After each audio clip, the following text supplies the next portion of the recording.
Nobody got knocked off in the top 7 last week. If it remains unchanged from one week to the next, that hasn't happened in the history of the college football playoff. Earlier today, the 13-member committee meeting in Grapevine, Texas. 2 more editions of the rankings coming out before the final rankings on December 20th, which will lead us to the semifinals in the Rose and Sugar Bowl on New Year's Day and then the national championship game on January 11th. 30-minute show tonight, college football playoff top 25. So we're going to get after it. Reese Davis with you. You know all the guys who join us every week. Kirk Herbstreit, David Pollack, Joey Galloway, and Jesse Palmer. We'll hear from them in just a second. First, here are the storylines leading into this next edition of the college football playoff rankings.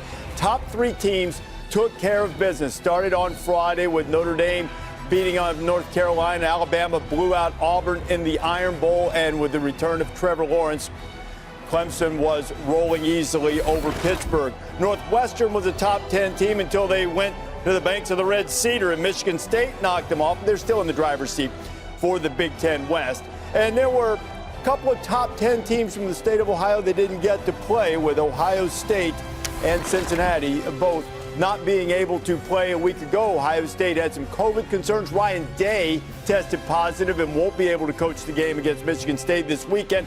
Cincinnati lost its game against Temple, but the Bearcats remain undefeated. And just today, there came some news from the ACC about some rescheduling. Here's the bottom line. They're going to play 9-game schedule or be evaluated on that. So Notre Dame has clinched a spot in the ACC championship game. Clemson can do the same if it's able to beat Virginia Tech on Saturday night. Neither team will have to play before the ACC championship game. Should Clemson lose, then Miami would still have a shot if the Hurricanes were able to win out. Kirk, what's your reaction to the ACC making sure that one team didn't have to play the week before the championship game and the other one got the week off?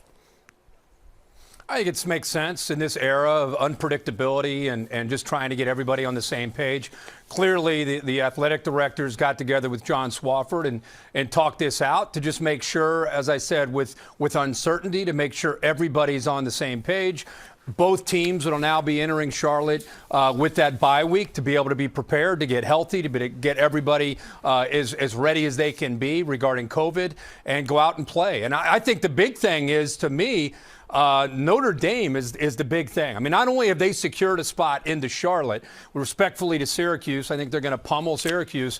To me, maybe they've secured a spot into the playoff, because even if they lose to Clemson, there's a really good chance that they're still going to stay in the top 4. They were already in great position, barring some type of blowout loss to the Tigers, which would be very hard to foresee when you watch this Irish team play so far. Okay, let's get to the rankings now. College football playoff top 25 rankings brought to you by Capital One. Remember, we don't see them until you do, so we're going to unveil them together, and let's start at number 25. Billy Napier's Louisiana Raging Cajuns get into the field for the first time. Marshall is undefeated, also sitting at number 21. Washington has also entered the rankings from the Pac-12. Oregon took a big tumble.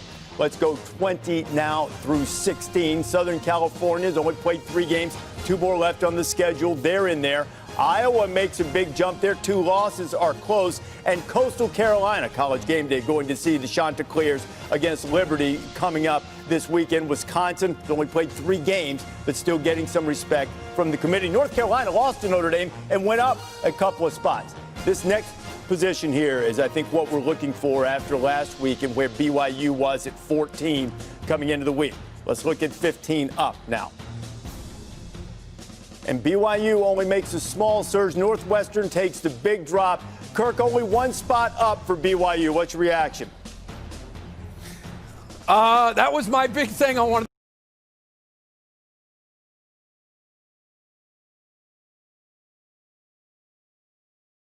to see. Unanimous. People thought BYU was a top 10 team, but the committee holds strong. Only moves them to 1 spot ahead of Northwestern. Again, very, very surprised by that ranking. Okay, Oklahoma with its 2 losses, but the Sooners appear to be on track to making it into the Big 12 championship game. They are sitting at number 11. Got through 25 through 11. Now let's go into the top 10. And at number 10, as I told you, Miami still has a chance playing the ACC championship game. They need Clemson to lose to Virginia Tech, and the Hurricanes need to win their remaining games. Just ahead of Miami is Iowa State. Now, last week they didn't respect the head-to-head of Iowa State beating Oklahoma. Joey, what do you think about Iowa State jumping 4 spots by surviving against Texas this weekend? Well, I think the fact that they beat Texas was enough. And I think in this era, when we're talking about eye tests, and Reese, you just touched on it a second ago, North Carolina moved up in losing to Notre Dame, and USC moved down a couple spots. And so it's interesting in this era of eye test. Iowa State showed the committee something by beating Texas, even though it was a close game, but they won that game, they move into the top 10. I think it's a pretty big jump when you consider that Texas really helped them win that game on Friday. Let's look at one spot above Iowa State. It's Georgia. They found a quarterback. Georgia is at number 8. What about number 7? One spot ahead of the Dogs. And Cincinnati is still sitting at 7. Jesse, what do you think about the Bearcats not moving yet? He didn't get to play this past week. Are you okay with where they are?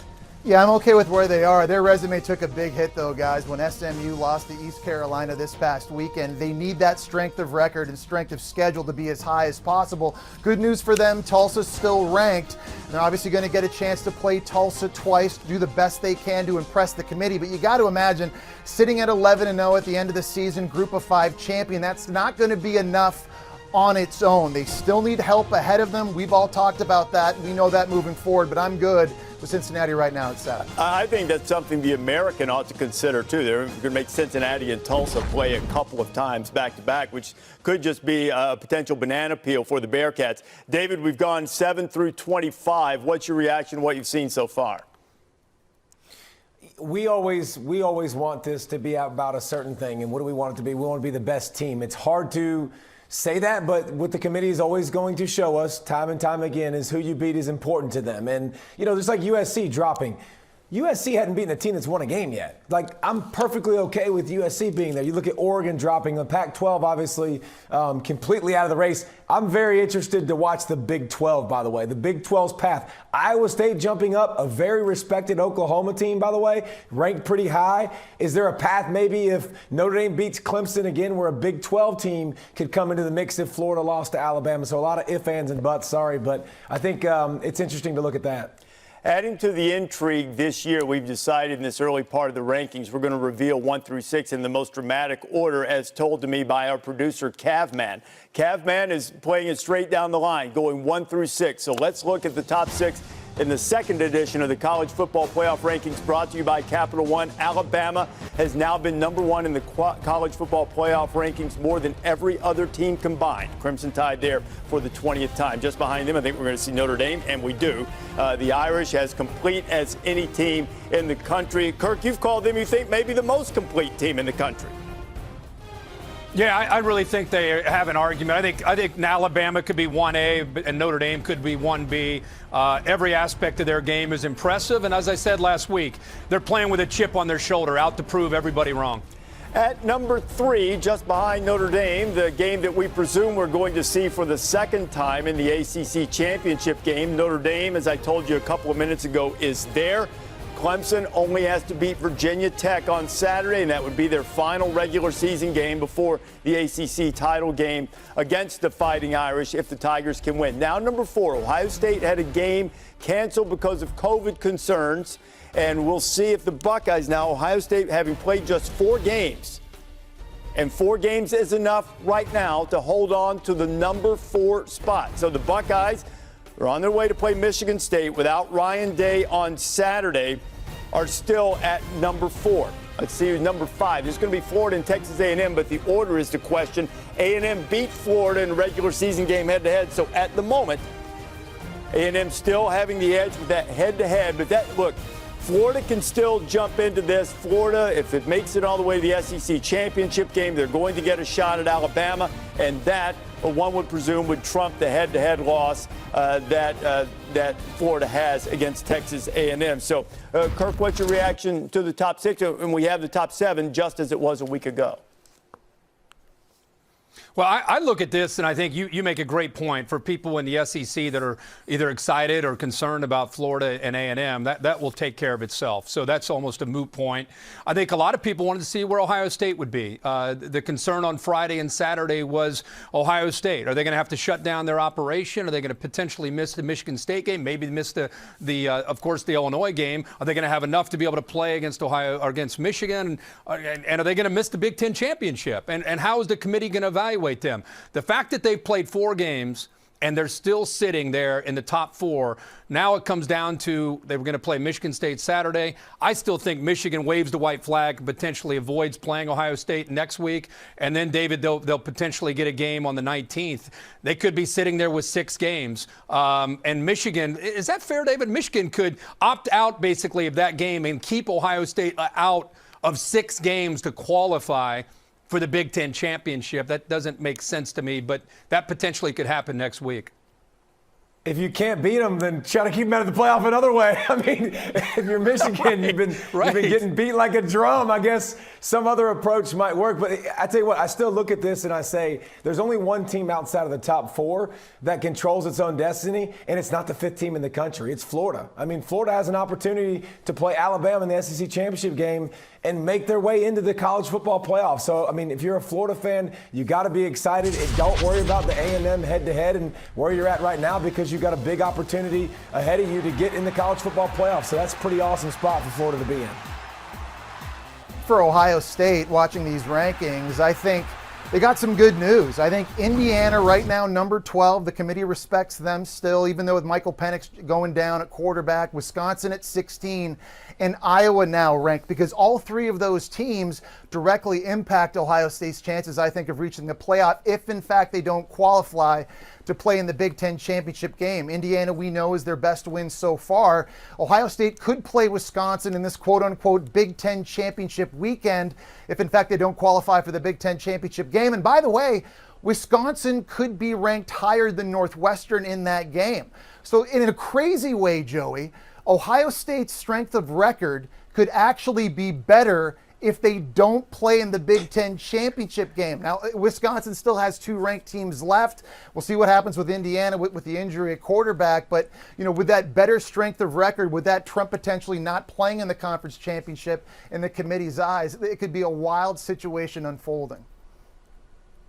Yeah, and I think if you're Ohio State, you're sort of still in a nervous situation. I think we're assuming that, let's just say they don't get the rest of their games in. Let's say they don't go to the Big Ten championship game. The fact that the committee in their first rankings had Ohio State sit at number 4 behind a 1-loss Clemson team would make me a little nervous, especially when I look right behind me and I start to think about how Florida's playing, how Texas A&M is playing. Now, we've said that that will play itself out.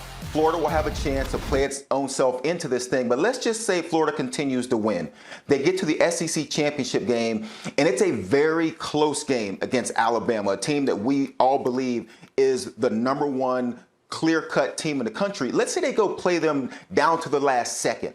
I just think it opens up a lot of doors and a lot of conversations for this committee to say, look, the way these teams are playing right now, we only have a small sample of Ohio State, but the way these other teams are playing, we do believe that they are just flat out better. I just think it opens a lot of doors for discussion if Ohio State doesn't get to play more games. And just for those who might not realize, if Ohio State doesn't play at least 6 Big Ten games, as it stands right now with the number of games the Big Ten requires to get in the conference championship, they wouldn't be eligible. If some other games are canceled, perhaps that number changes. But look, guys, I'm not going to sit here and let this stand that you guys just implied, and perhaps you didn't want to. I'll give you a chance to clarify it if you want, that Michigan will opt out of the game and dodge the game simply to keep Ohio State out of the championship game. If you're being facetious, that's perfectly fine, but I'm going to give you a chance to clarify there, if that's, because I don't believe that for a second. Might not be able to play because they paused activities, but I don't think they'll dodge it. I mean, I don't know all the. I know they shut down their operation this week, and I don't know all the numbers as far as their COVID is concerned.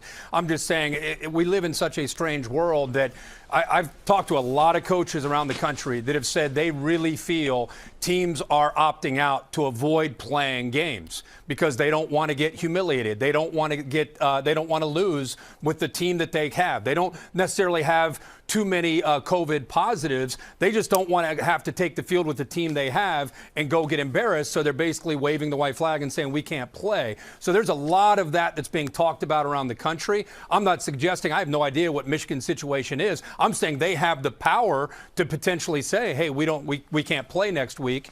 And there's nothing Ohio State could do about it if they decide to say that.